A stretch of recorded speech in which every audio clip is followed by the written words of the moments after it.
একদিকে যেমন care worker visa বন্ধ হয়ে গেছে, অন্যদিকে কিন্তু আপনার অনেকগুলো সুযোগ সৃষ্টি হতে যাচ্ছে। যারা এই দেশে গ্রাজুয়েট রুটে আছে তারা কিন্তু অলরেডি লেভেল 6 এর উপরেই রয়েছে। সো তাদের ক্ষেত্রে এই চেঞ্জেসটা কিন্তু খুব একটা কার্যকর হবে না। হ্যাঁ, এখানে তাদের 100-র উপরে যে জবগুলো রয়েছে সেইগুলো আপনার রিমুভ করার কারণে তাদের যে সমস্যাটা হবে সেটা হচ্ছে যে তাদের স্কোপটা হয়তো একটু কমে যাচ্ছে।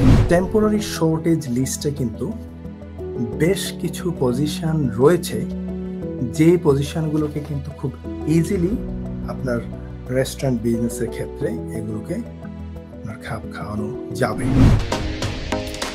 Stonebridge Legal Solutions Limited, your trusted immigration partner. কি পরিবর্তন আসলে এই 22 তারিখ থেকে আসছে? আজকের অনুষ্ঠানে আমরা কোন কোন বিষয়গুলো নিয়ে কথা বলবো, আপনি যদি একটু সামারি করেন তাহলে দর্শকরা নির্দিষ্ট বিষয়ে প্রশ্ন করতে পারবেন আপনাকে। ধন্যবাদ। জি, ধন্যবাদ তানির ভাই। আমরা কিন্তু এই সেম প্রোগ্রামটা কিন্তু লাস্ট উইকে করেছি, বাট অনেক দর্শকেরই আপনার অনেক প্রশ্ন ছিল, অনেক উত্তর দিতে পারি নাই। আমরা চেষ্টা করব আজকে প্রিয় দর্শক যারা রাত জেগে আমাদের প্রোগ্রাম দেখছে, প্রথমেই ওনাদের সবাইকে ধন্যবাদ জানাচ্ছি। আপনারা অবশ্যই আপনাদের প্রশ্ন থাকলে প্লিজ কমেন্ট বক্সে প্রশ্ন করবেন। আর আজকে যে বিষয়টি মূলত আমরা আলোচনা করব, যেটা যেহেতু 22 জুলাই হচ্ছে জাস্ট নেক্সট উইক, সো এই নেক্সট উইকে অনেকেই কিন্তু আপনার এই পরিবর্তনগুলোর কারণে এফেক্টেড হবে।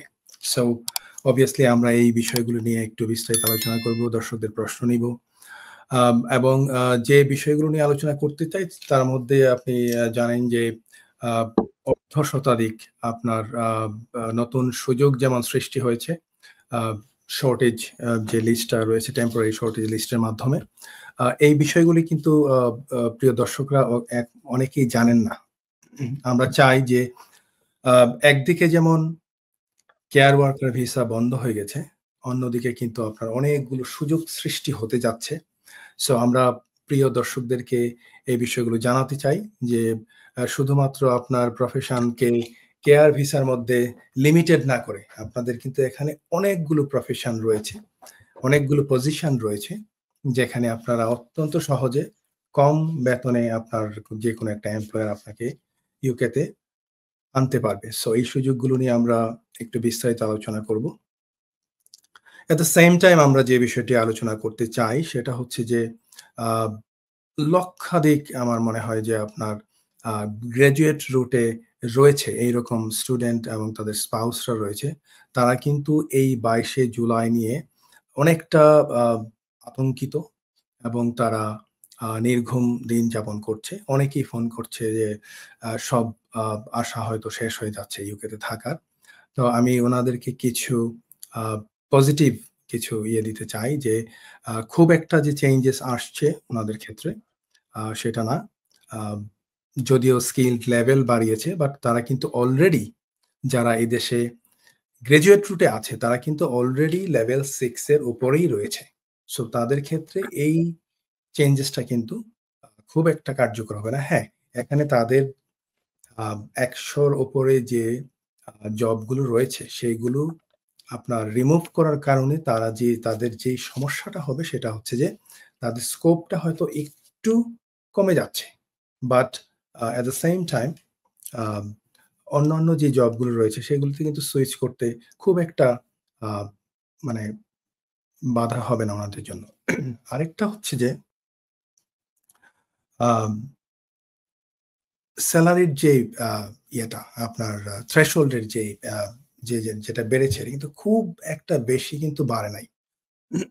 যেটা 38,700 ছিল সেটাকে মাত্র 3,000 পাউন্ড বাড়িয়েছে, যেটা আপনি যদি কম্পেয়ার করেন ইনফ্লেশনের সাথে এখন হয়েছে 41,700 পাউন্ড। সো আমি মনে করি যে এটা খুব একটা আসলে খুব একটা ভ্যারি করবে না। আপনার যারা যেসব এমপ্লয়ার 38,700 বেতন দিতে পারছিল তারা হয়তো 41,700 দিয়েও এমপ্লয়ি রাখতে পারবে। বাট অবভিয়াসলি এটা কিছুটা তো বার্ডেন, অফকোর্স এখানে ট্যাক্স লায়াবিলিটি রয়েছে এবং অন্যান্য ট্যাক্স, এনআই, এমপ্লয়ারের কন্ট্রিবিউশন রয়েছে। বিভিন্ন ট্যাক্সের ক্ষেত্রে এমপ্লয়াররা একটু স্ট্রাগলিং ফিল করবে, but at the same time আমি যদি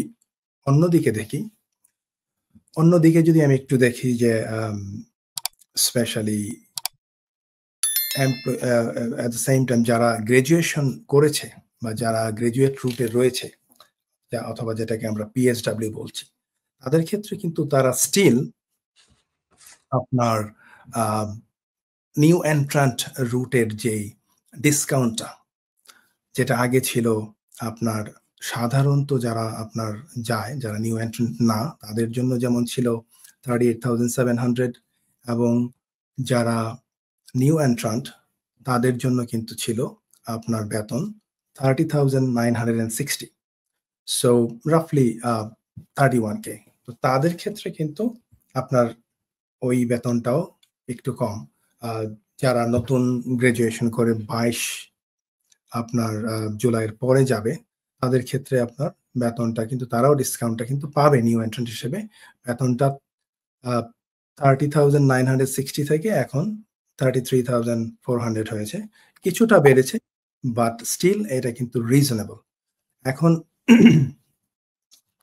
আরেকটা বিষয় নিয়ে আমরা আলোচনা করব, সেটা হচ্ছে যে আমরা কিন্তু একদম আমাদের যে কমিউনিটির মূল যে বিজনেসটা আমরা জানি সেটা হচ্ছে যে আপনার গাড়ি ইন্ডাস্ট্রি বা কুলিনারি ইন্ডাস্ট্রি বা রেস্টুরেন্ট, আমাদের ইন্ডিয়ান রেস্টুরেন্ট বিজনেস। সো এই বিজনেসের ক্ষেত্রে আমরা দেখেছি যে তাদের মূলত যে কয়েকটা পজিশন থাকে এইসব আপনার গাড়ি ইন্ডাস্ট্রিতে বা রেস্টুরেন্ট বিজনেসগুলোতে, যেমন ধরেন ম্যানেজার থাকে, শেফ থাকে বা বিভিন্ন ধরনের শেফ ছিল। তো এখন যেহেতু শেফকে এবং ম্যানেজারকে এই দুইটা পজিশনকেই মূল যে স্কিলড ওয়ার্কার লিস্ট রয়েছে সেখান থেকে বাতিল করে দিয়েছে, এর ফলে কিন্তু আমাদের যারা রেস্টুরেন্ট ব্যবসায়ী রয়েছেন তারা যেমন কিছুটা এফেক্টেড হবে, অ্যাট দ্য সেম টাইম আপনার যারা এমপ্লয়ি রয়েছে তারা কিন্তু এই পজিশনগুলি আর পাবে না।